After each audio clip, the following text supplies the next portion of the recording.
Right సరే అందుకే మీరే ఎవరు చేశారు మీరే ఓపెన్ గా చెప్పేస్తే ఇల్లు ఉంటుంది కానీ అందరికీ నమస్కారం. యోయో టీవీ ప్రేక్షకులకు, నాతోటి డిబేట్లో పాల్గొంటున్న పెద్దలకు నమస్కారం. వాస్తవానికి మేము ఈ ఎన్నికల్లో పోటీ చేయలేదు. సరే ఎందుకు చేయలేదు? మా వైఫల్యమా, మా వ్యూహమా, మా యొక్క తప్పిదమా, లేకపోతే మేము మాకు వచ్చే పరిస్థితి లేదని, ఓడిపోతామనే భయంతో, అభ్యర్థులు లేకనా, సరే ఏమన్నా అనుకొని పోటీ మేము చేయలేదు. చేసింది వాళ్ళు, గెలవాల్సింది ఎవరు? వాళ్ళు.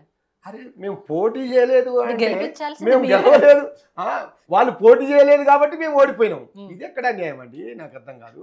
వాళ్ళు పోటీ చేయలేదు కాబట్టి మేము గెలిచాం ఒకరు, వాళ్ళు పోటీ చేయలేదు కాబట్టి మేము ఓడిపోయినాం అని ఇంకొకరు అంటున్నారు. నాకు అర్థం కావడం లేదు. ఇక్కడ పోటీలో నిలబడి రెండు పార్టీలు, కాంగ్రెస్ పార్టీ అధికారంలో ఉండి కూడా ఒక ఎమ్మెల్సీకే నిలబడ్డది. రెండు ఎమ్మెల్సీని వదిలిపెట్టుకున్నదా? మరి వాళ్ళు చెప్పాలా? బీఆర్ఎస్ పార్టీ నిలబడలేదు అని అంటున్నారు కదా. మరి ఎందుకు రెండు సీట్లలో నిలబెట్టలేదు అభ్యర్థుల్ని? అధికారంలో ఉండి. సరే మేము ఏదో ఒక వ్యూహంతో, మాకున్న అవగాహనతోటి మేము నిలబడలేదు. మీరు పోటీలో ఉన్నోళ్ళు గెలవాలి, కానీ పోటీలో ఉన్నోళ్ళు మీరు తెలుసుకోవాలా ఎవరు గెలిచాలి, ఎవరు ఓడిపోవాలి. మీ మీ మీ బరువు ఏంది, మీ శక్తి ఏందో మీరు తెలుసుకోవాలి. దాన్ని కూడా మా మీద వేస్తే ఎట్లా? నాకు అర్థం కాదు. మేము కూర్చున్నాము, మాకు శాత కాలేదు అనుకుందాం, అది కూడా శాత కాలేదు, మేము కూర్చున్నాం. మీకు వచ్చిన మీరు గెలవాలి కదా, నిలబడ్డ వాళ్ళు గెలవడానికి కదా మీరు చేసింది. కాబట్టి ఎట్లా ఉన్నదంటే బీజేపీ నిజంగా మిత్రుడు అన్నట్టు వాపును చూసి బల్పు అనుకుని, ఇక మాది అత్త అయిపోయింది, రేపు అధికారం వస్తుంది, మాకంటే తురుముకారు లేరు అని పెద్ద పెద్ద మాటలు మాట్లాడు అయిపోయింది. వాళ్ళది ఏదో అక్కడ నిజంగానే బీఆర్ఎస్ పార్టీ ఎవరికి సపోర్ట్ చేయలేదు. క్లియర్గా మా సారే చెప్పారు, కేసీఆర్ గారు, హరీష్ రావు గారు, మేము ఎవరికి సపోర్ట్ చేయడం లేదు, ప్రజల నిర్ణయం అన్నారు. అక్కడ ఉన్న టీచర్లు కానీ, గ్రాడ్యుయేట్లు కానీ, అక్కడ కూడా పాపం వాళ్ళ ఎమ్మెల్సీనే, ఎవరు కాంగ్రెస్ పార్టీ ఎమ్మెల్సీనే స్వయంగా నా ఓటమికి నా పార్టీ వాళ్ళే నా కారణము, ముఖ్యంగా రేవంత్ రెడ్డి గారు రావడం వల్లనే నేను ఓడిపోయినని బోర్న విలపించిండు, ఏడ్చిండు. మీరు చూడండి, నరేందర్ రెడ్డి గారు చాలా క్లియర్ గా మా పార్టీ వాళ్ళ వల్లనే, మా పార్టీ వాళ్ళు సరిగ్గా లేకపోవడం వల్లనే ఇప్పుడు పిల్లి గుడ్డిదైతేనట ఎలక చెక్కిలి గింతలు పెడుతుంది. అంటే ఇక్కడ అధికార పార్టీ సరిగ్గా లేక, వాళ్ళు గెలవలేక, వాళ్ళు ఓడిపోయి, దాన్ని ఏమో BRS party Congress BJP support చేసిందంటే ఇది ఎక్కడ అన్యాయం? నాకు అర్థం కాదు.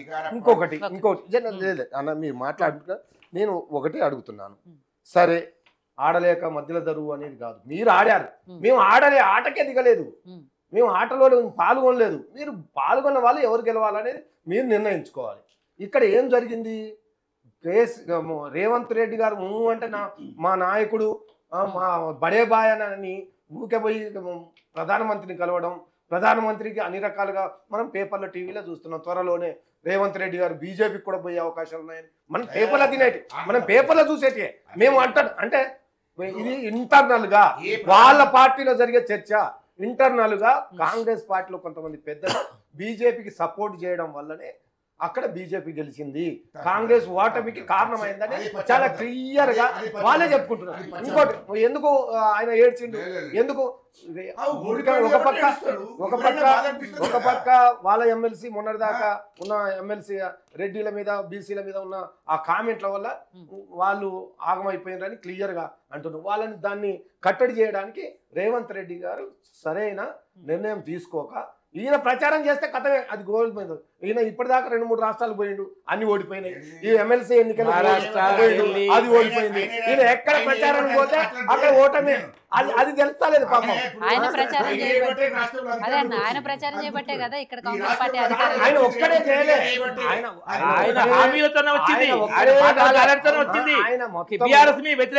మాయ మాటలు. ఇప్పుడు ఇక్కడ ఏం జరుగుతుంది ప్రజలకు ఇప్పుడే ప్రజలకు అర్థమవుతుంది. ఇప్పుడు ఓన్లీ టీచర్లు, ఇప్పుడు టీచర్లు గ్రాడ్యుయేట్లకు వాళ్ళు చదువుకున్న వాళ్ళు కదా, వాళ్ళకు వీళ్ళ మాయ మాటలు. ఇప్పుడు టీచర్లకు డిఏలు ఇస్తా అన్నారు, ఒక్క డిఏ కూడా ఇంతవరకు ఇవ్వలేదు. వాళ్ళు గ్రాడ్యుయేట్లకు ఒక్క ఉద్యోగం కూడా ఇవ్వలే. కేసీఆర్ గారు ఇచ్చిన ఉద్యోగాలు ఇచ్చారు కానీ వాళ్ళకి తెలియదా ఎవరికి ఓటేయాలా ఎవరికి ఓటేయలేదు. మేము పోటీలో లేము కాబట్టి ప్రత్యామ్నాయంగా ఎవరున్నారు? బీజేపీ ఉంది, బీజేపీకి ఓటేశారు. అది చాలా క్లియర్ కనపడుతుంది. అంటే మీ యొక్క వైఫల్యాలు ప్రజలకు అర్థమైపోయినాయి. రేపు అదే జరుగుతుంది. రేపు నేను ఈ రోజు మీ విజయో టీవీ వేదికగా నేను ఛాలెంజ్ చేస్తున్నాను.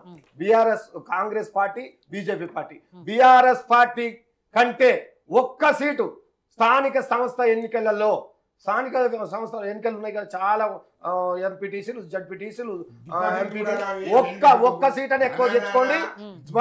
నేను 3-4 రాస్తా, అవసరమైతే రాసుకోండి. ఎందుకంటే గ్రామాలలో లేదు కాంతమన్న, నీకు తెలియదు ప్రజలు ఎంత సీరియస్ ఉన్నారో.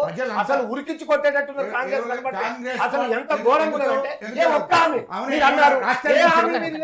మీరు అన్నారు ఏ హామీని ఫుల్ఫిల్ గా నెరవేర్చిందని ఒక్కటి చెప్పండి. చర్చకు సిద్ధం. ఏ ఒక్క హామీని ఎవరికి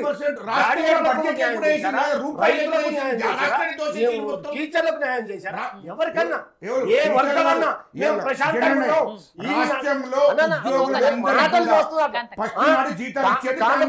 ఏం చేస్తున్నారు ప్రభుత్వం? అదే 2 లక్షల కోట్ల అప్పు తెచ్చారు. ఏం చేశారు? ఒక ప్రాజెక్ట్ కట్టారా? ఒక కంపెనీ తెచ్చారా? ఒక నీళ్లు ఇచ్చారా? ఒక కరెంట్ తెచ్చారు? ఏం చేయలేదు. ఏం చేశారు? మొత్తం తెచ్చినాయి మొత్తం వాళ్ళ ఇళ్లకు వాళ్ళ సొంతాలకు వాడుకోవడానికి.